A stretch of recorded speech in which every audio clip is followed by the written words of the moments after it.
Hello everyone, how are you all? I welcome all of you on WS Academy, and this is MCQ series for science and technology on topic biotechnology, right? तो we are done with the space technology और उसमें मैं आपको current के जितने भी missions हैं 2023 के वो अलग से कराऊंगी। तो आज का जो हमारा जो MCQ सीरीज है वो बायोटेक्नोलॉजी के टॉपिक पे है। एंड चलिए क्वेश्चन नंबर 1 देख लेते हैं। The term biotechnology was coined by, तो बायोटेक्नोलॉजी का टर्म है किसने कॉइन किया? ऑप्शन ए हरगोबिंद खुराना, सारन नाराग, Karoli Erki, William Hayes. Choose the right answer and write it in the comment section. And yes, the right answer is Karoli Erki. Karoli Erki ने coin की the term biotechnology कब? 1917 में। 1917 में इसने term biotechnology की coin की। ठीक है, करोली एरकी ने। Moving to another question. Genetically and engineered golden rice is rich in which of the following? आपको पता है गोल्डन राइस न्यूज़ में बहुत ज़्यादा था क्योंकि उसको जो है जेनेटिकली मॉडिफाई किया गया, जेनेटिकली इंजीनियर्ड बनाया, इंजीनियरिंग करके उसमें कुछ एडिशन किया गया और वो एक स्पेसिफिक एक स्पेशलाइजेशन के थ्रू, टेक्निक्स के थ्रू उसमें एडिशन और वो रिच बनाया गया। किस में बनाया गया? Option A vitamin A nicotinic acid, B carotene vitamin A and folic acid, B carotene and iron, vitamin A and niacin. Choose the correct option. जो गोल्डन राइस है ना, बहुत ज़्यादा न्यूज़ में रहता है करंट अफेयर्स में। जेनेटिकली जब इसको इंजीनियर किया गया तो इसमें इसको किस चीज़ में रिच बनाया गया? Choose the right answer and write it in the comment section. And yes, the right answer is option B, B carotene vitamin A and folic acid में इसको रिच किया गया। Golden rice is genetically modified to produce B carotene which is not normally present in rice. Normal rice में present नहीं होता है।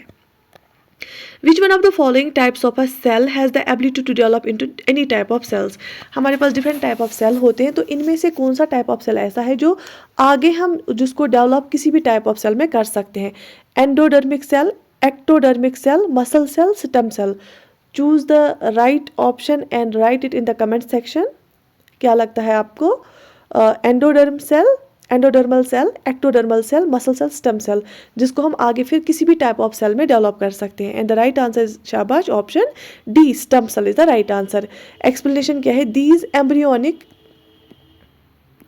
Embryonic stem sales और pluripotent. Pluripotent हम किसको बोलते हैं? क्या आप लोगों को पता है? ठीक है, this means that they can turn into more than one type of cells. इनको हम बहुत तरह की सेल्स में इनको डेवलप कर सकते हैं। ठीक है, स्टेम सेल्स को, एम्ब्रियोनिक स्टेम सेल्स को, जो कि प्लूरिपोटेंट होते हैं। बहुत इंपॉर्टेंट ये टॉपिक है और क्वेश्चंस भी बहुत इंपॉर्टेंट है। ये क्वेश्चंस आते हैं एग्जाम में। What is the application of somatic cell nuclear transfer technology? ये somatic cell nuclear transfer technology जो है ये एक एप्लीकेशन है। somatic cell nuclear transfer technology, इसकी क्या एप्लीकेशन है, कहाँ पे यूज़ किया जाता है? प्रोडक्शन ऑफ बायोलार्विसाइड्स, ठीक है, वहाँ पे यूज़ किया जाता है। Reproductive cloning of animal, manufacture of biodegradable plastics, production of organisms free of diseases. तो कहाँ पे यूज़ किया जाता है somatic cell nuclear transfer technology? बताइए। And the right answer is option B. जब हमें रिप्रोडक्टिव क्लोनिंग ऑफ एनिमल हमें करनी होती है उस टाइम हम यूज़ करते हैं somatic cell nuclear transport technology. Main areas of जो एप्लीकेशन है ना इसकी, SCNT भी हम इसको बोलते हैं। इसकी जो मेन एरियाज ऑफ एप्लीकेशन है वो है रिप्रोडक्टिव क्लोनिंग जब हमें करनी होती है, जब थेरेपेटिक क्लोनिंग हमें करनी होती है, और बेसिक रिसर्च अगर हमें करना होता है। इन तीनों जगह पे हम इस्तेमाल करते हैं। The great application potential of SCNT is based cloning is production of genetically modified transgenic animals. ठीक है, क्लोनिंग, किसी का क्लोन अगर हम बनाते हैं ना तो हम उसको लेबोरेटरी में बनाते हैं। यहाँ पे आपने डॉली शीप का सुना होगा, उसका हमने क्लोन बनाया था। फिर आई थिंक वो 1 साल का जब हो गया फिर वो मर गया लास्ट में।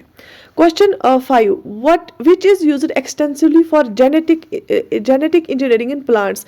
जब हम जेनेटिक इंजीनियरिंग होता है जब हम जीन्स के साथ छेड़छाड़ करते हैं, जीन्स के लेवल पे चेंज लाते हैं, और उसके बदले में हमें चेंज कहाँ नज़र आती है? फिर एनिमल हो या प्लांट हो या किसी भी, जहाँ पे भी हम जीन्स में चेंज लाएंगे उसमें आती है। तो जब हम क्या करते हैं जेनेटिक इंजीनियरिंग प्लांट्स में करते हैं ना, तो इनमें से क्या ज़्यादातर हम यूज़ करते हैं?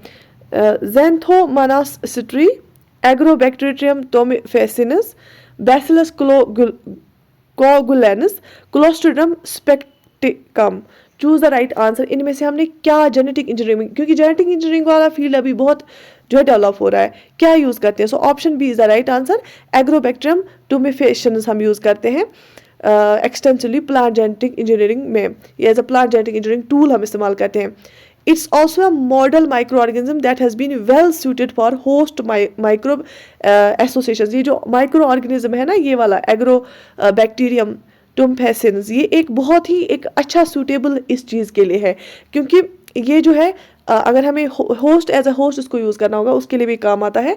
माइक्रोब एसोसिएशन ये बहुत अच्छा बनाता है। हॉरिजॉन्टल जीन ट्रांसफ़र भी हो सकता है, सेल सेल कम्युनिकेशन भी, और बायोफिल्म फॉर्मेशन भी इससे होती है। ठीक है।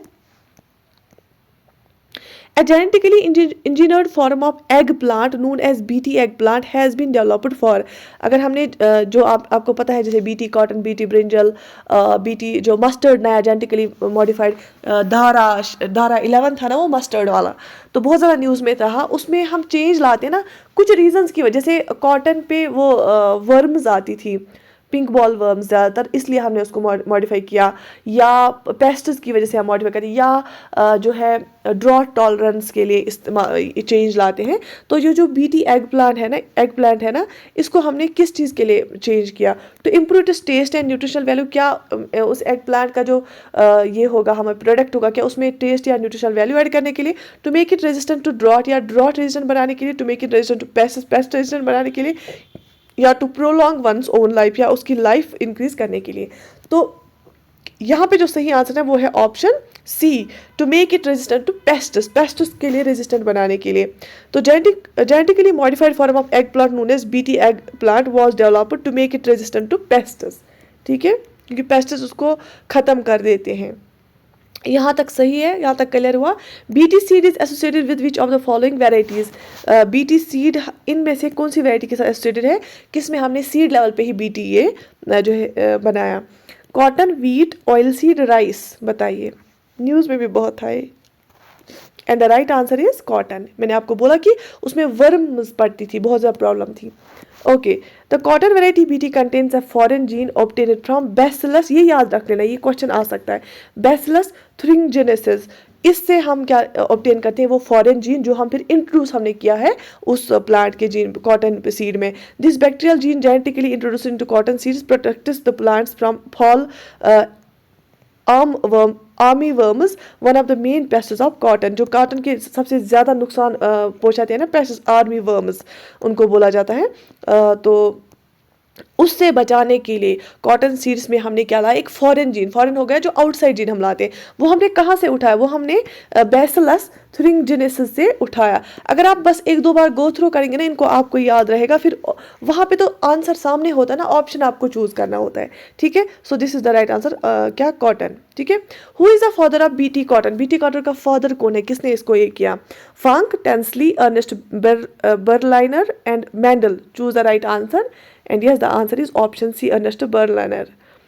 ये अर्नेस्ट बर्लाइनर जो है, इसने आइसोलेट किया एक बैक्टीरिया को that had killed a Mediterranean flour moth in 1911 and rediscovered BT. तो इसने क्या किया? एक बैक्टीरिया ने क्या किया था?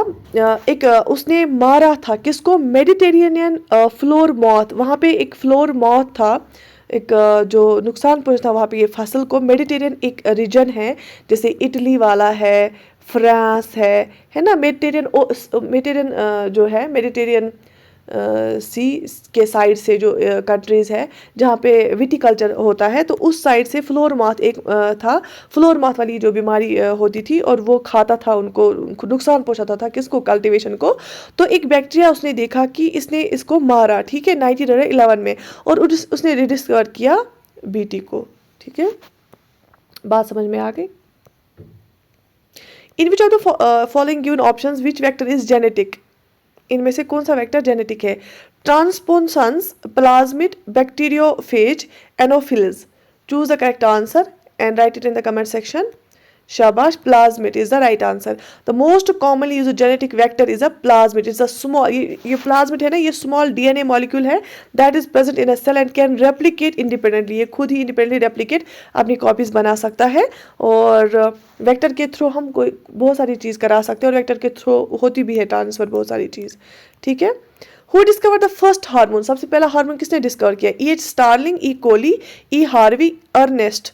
Choose the right option. E.H. Starling ने किया है पहला। The English physician E.H. Starling जो था discovered in collaboration with the physiologist W.M. Bayliss secretin the first hormone in 1902, ठीक है, शाबाश।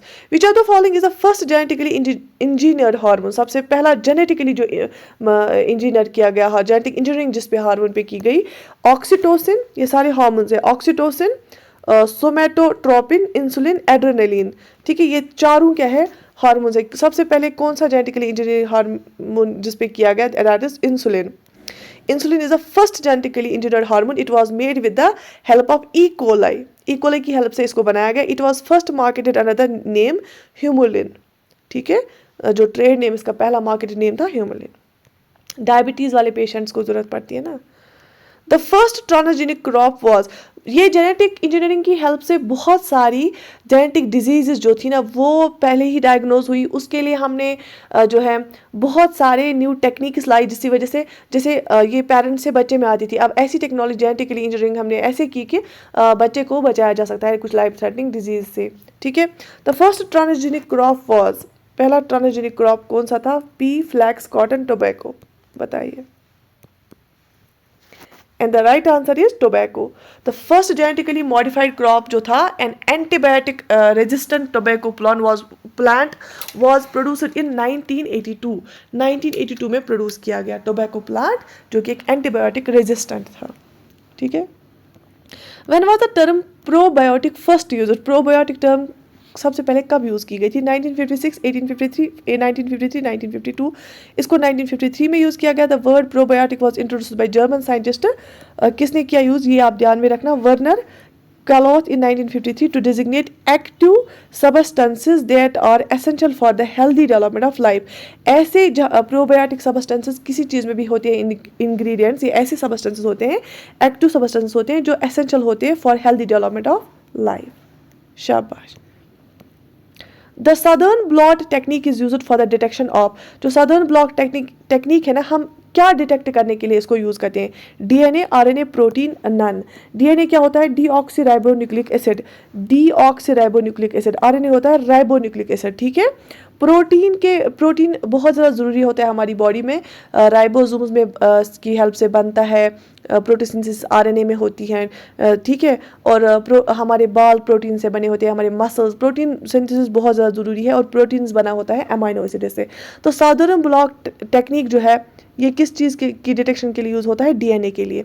साधारण block technique is used in molecular biology for the detection of a specific DNA sequence in DNA samples. अगर हमारे पास 10 samples हैं, उसमें हमें कोई स्पेसिफिक डीएनए सीक्वेंस ढूंढनी होती है, उसके लिए। अच्छा, नॉर्दर्न ब्लॉक टेक्निक क्या चीज़ डिटेक्ट करने के लिए हम यूज़ करते हैं? आरआरएनए, एमआरएनए जैसे मैसेंजर आरएनए, टीआरएनए और आरएनए। क्या डिटेक्ट करने के लिए हम नॉर्दर्न ब्लॉक टेक्निक यूज़ करते हैं? RNA. Northern block is a molecular biological laboratory method for the detection of RNA in a sample. अगर हमें सैंपल में आरएनए डिटेक्ट करना होता है तो हम वो करते हैं, ठीक है। Which type of reproduction is involve in the production of clones? जब हम क्लोन बनाते हैं ना, लेबॉर्ट्री में किसी की बराबर कॉपी बनाते हैं, उसका बच्चा बनाते हैं, तो उसमें कौन सा टाइप ऑफ रिप्रोडक्शन होता है? Self pollination, asexual reproduction, hybridization, cross pollination. And the right answer is asexual reproduction, क्योंकि ऑब्वियसली उसमें मेटिंग होती नहीं है ना, हाइब्रिडाइजेशन मिलाया भी नहीं जाता है इसमें। तो ओनली वन पेयर, क्योंकि एक ही पेरेंट यूज होता है ना, only one parent is involved in asexual reproduction and the offspring produced is genetically identical to the parent cell। obviously वो तो वैसा ही होगा ना जैसा उसका पेरेंट होगा, क्योंकि वो एक ही पेरेंट से बना होता है, वो जेनेटिकली आइडेंटिकल होता है, सेम होता है। When was genetic modification discover, genetic modification को हमने कब डिस्कवर किया? 1873, 72, 1972, 1973, 1975, and here's the right answer is 1973. First genetically modified organism was developed in 1973 by biochemists Herbert Boyer and Stanley Cohen, who inserted DNA from one bacterium into the another. ने एक bacterium से DNA निकाल के दूसरे bacterium में डाल दिया. Which of the following vitamin is transformed from golden rice? ये हमने इससे पहले भी किया. Vitamin A.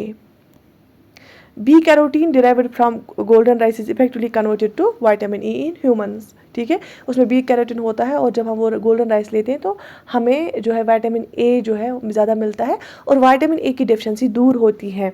और आपने देखा भी होगा आजकल फोर्टिफिकेशन होती है राइस की, है ना, एडिशन की जाती हैं बहुत सारी चीज़ें राइस में भी, और जिसमें लोग बोलते हैं प्लास्टिक राइस है. प्लास्टिक राइस नहीं होता, फोर्टिफिकेशन होती है. और क्योंकि जो विटामिन ए की डेफिशिएंसी अगर हो जाएगी ना, उससे नाइट ब्लाइंडनेस होती है ना, नाइट ब्लाइंडनेस होती है. तो अब हमें एडिशन करना पड़ता है, इसलिए हम कुछ ऐसे डिफरेंट प्रोडक्ट्स आ गए हैं अब जो बहुत ही जिनका वैल्यू, न्यूट्रिशनल वैल्यू बहुत हाई होता है. Human protein A1 antitrypsin is used for which of the following disease. ये जो प्रोटीन है ना A1 एंटीट्रिप्सिन किस डिजीज़ के लिए यूज़ होता है? Cholera, emphysema, small pox, gout, and the right answer is emphysema. Alpha 1 A1 मतलब alpha 1 antitrypsin is a protease inhibitor and it is used to treat emphysema because it protects tissues from ये check करें ना ये terms ठीक यहाँ पे लिखिए कि नहीं. From enzymes of inflammatory cells, जो इन्फ्लेमेटरी सेल्स होते हैं, जो स्वेलिंग जिनकी हुई होती है, जिसमें इन्फेक्शन होती है सेल्स में, उनसे जो एंजाइम्स निकलते हैं ना, उससे प्रोटेक्ट करने के लिए इस प्रोटीन की ज़रूरत पड़ती है, प्रोटीन की ज़रूरत पड़ती है, जो फिर क्या करता है, ये इनहेबिट करता है, प्रोटीज को इनहेबिट करता है, इनहेबिटर है ये. ठीक है, okay. Which of the following cow species is not native, मतलब यहाँ की नहीं है, नेटिव नहीं है, अपनी नहीं है. हॉलिस्टीन, फेरिसियन, गिर, रेड सिंधी, थार प्रकार. ठीक है, गिर तो पता ही है, रेड सिंधी तो नाम से ही पता चलता है. हॉलिस्टीन बोलते हैं ना कि ये बाहर वाली है, फॉरेन. बीच में हो गया कि इंडिया ने बहुत ज़्यादा इंपोर्ट की थी हॉलिस्टीन वाली इनको. अब लेकिन गवर्नमेंट ऑफ इंडिया जो अपनी वो काउज़ है, जो अपनी ये काउज़ है, उनको ये करता है, प्रमोट करता है. ये बेसिकली इसलिए हॉलिस्टीन फ्रेशन काउज़ लाए जाते थे क्योंकि ये world's highest producing dairy animal है. ये दूध भी बहुत देती थी और बाकी जो है डायरी प्रोडक्ट्स बहुत बनते थे, तो इसलिए लोग प्रेफर करते थे फिर ये वाली लाना. ठीक है, तो आज हमने स्पेस टेक्नोलॉजी के बाद थोड़ा डिफरेंट टॉपिक उठाया. देखो, जब आप कॉम्पिटिटिव एग्ज़ाम में जाते हैं ना, तो यू नेवर नो पेपर कैसा क्या आएगा, तो कभी भी रिस्क नहीं लेना चाहिए. और फॉर एग्जांपल अगर आपका कोई कंपोनेंट अच्छे से तैयार है तो आप बोलोगे कि बस, और कुछ क्या होता है कि आपने कभी ग्रेजुएशन में कोई सब्जेक्ट पढ़ा होता है या ऐसे ही कोई सब्जेक्ट पढ़ा, या आपने देखा कि आपको लगा कि आपको जनरल साइंस वीक है, आपको साइंस एंड टेक्नोलॉजी वीक है, आपने देख लिया, आपको पता ही नहीं है क्वेश्चन कहाँ से निकलेगा.